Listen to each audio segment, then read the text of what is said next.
अस्सलाम वालेकुम। हमारे ब्रेन में मौजूद सेल्स को प्रॉपरली फंक्शन परफॉर्म करने के लिए बहुत सी एनर्जी की ज़रूरत होती है और ये एनर्जी हमारे ब्रेन को हमारे ब्लड के थ्रू मिलती है। हमारा ब्लड आर्टरीज़ के थ्रू हमारे ब्रेन तक पहुंचता है और हमारे ब्रेन के सेल्स को ऑक्सीजन और न्यूट्रिएंट्स प्रोवाइड करता है। लेकिन अगर किसी भी वजह से हमारे ब्रेन के सेल्स को ब्लड सप्लाई रुक जाए और ब्लड सप्लाई ना हो सके तो हमारे ब्रेन के सेल्स डैमेज होने लगते हैं और कुछ केसेस में तो ब्रेन सेल्स डेड भी हो जाते हैं। इस कंडीशन को ब्रेन स्ट्रोक कहा जाता है। ब्रेन स्ट्रोक की दो मेन टाइप्स हैं, इस्केमिक स्ट्रोक और हीमोरेजिक स्ट्रोक। चलिए पहले इस्केमिक स्ट्रोक को डिस्कस करते हैं। इस्केमिक स्ट्रोक ये ब्रेन स्ट्रोक की एक ऐसी टाइप है जिसमें हमारे ब्रेन के किसी पार्ट में आर्टरी ब्लड क्लॉट या प्लेग की वजह से ब्लॉक हो जाती है और ब्रेन के उस पार्ट में ब्लड सप्लाई नहीं हो पाता, जिसकी वजह से ब्रेन सेल्स की ऑक्सीजन और न्यूट्रिएंट्स न मिलने के बायस डेथ होने लगती है। इस्केमिक स्ट्रोक की फर्दर दो टाइप्स हैं। Thrombotic stroke. थ्रोम्बोटिक स्ट्रोक हमारे ब्रेन की आर्टरी में ब्लड क्लॉट की फॉर्मेशन की वजह से होता है।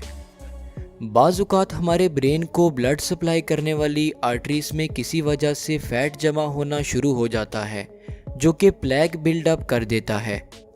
कुछ केसेस में वक्त के साथ साथ ये प्लेग अनस्टेबल हो जाता है और रप्चर कर जाता है और फिर ये ब्लड क्लॉट की वजह बनता है जिससे थ्रोम्बोटिक स्ट्रोक होता है। आर्टरी में प्लेग बिल्डअप को एथेरोस्क्लेरोसिस कहा जाता है, इसीलिए थ्रोम्बोटिक स्ट्रोक को एथेरोस्क्लेरोटिक स्ट्रोक भी कहा जाता है।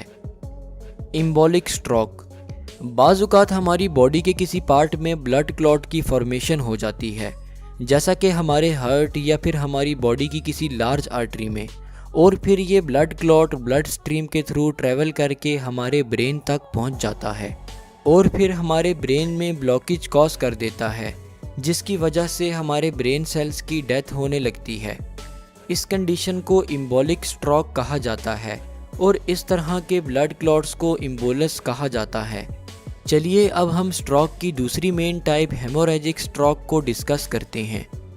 हेमोरेजिक स्ट्रोक एक ऐसी कंडीशन है जिसमें हमारे ब्रेन के अंदर कोई ब्लड वेसल फट जाती है, जिसकी वजह से हमारे ब्रेन के अंदर ब्लीडिंग शुरू हो जाती है। ब्लड वेसल के फटने की बहुत सी वजूहात हो सकती हैं, जैसा कि हाई ब्लड प्रेशर की वजह से किसी रग का फट जाना, सर में किसी गहरी चोट की वजह से, या फिर ब्रेन में ट्यूमर का मौजूद होना वगैरह। ब्लीडिंग या तो ब्रेन टिश्यूज़ में होती है या फिर ब्रेन को प्रोटेक्ट करने वाली कवरिंग में। अगर ब्लीडिंग ब्रेन टिश्यूज़ में हो तो इस केस में ब्रेन के सेल्स ऑक्सीजन न मिलने की वजह से मरना शुरू हो जाते हैं।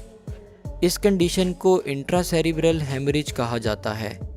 अगर ब्लीडिंग ब्रेन की कवरिंग में हो तो इस केस में ब्रेन की कवरिंग ब्लड भर जाने की वजह से स्वेल होने लगती है, जिसकी वजह से अंदर मौजूद ब्रेन सेल्स पर दबाव पड़ता है और इस दबाव की वजह से इस रीजन के ब्रेन सेल्स मरने लगते हैं।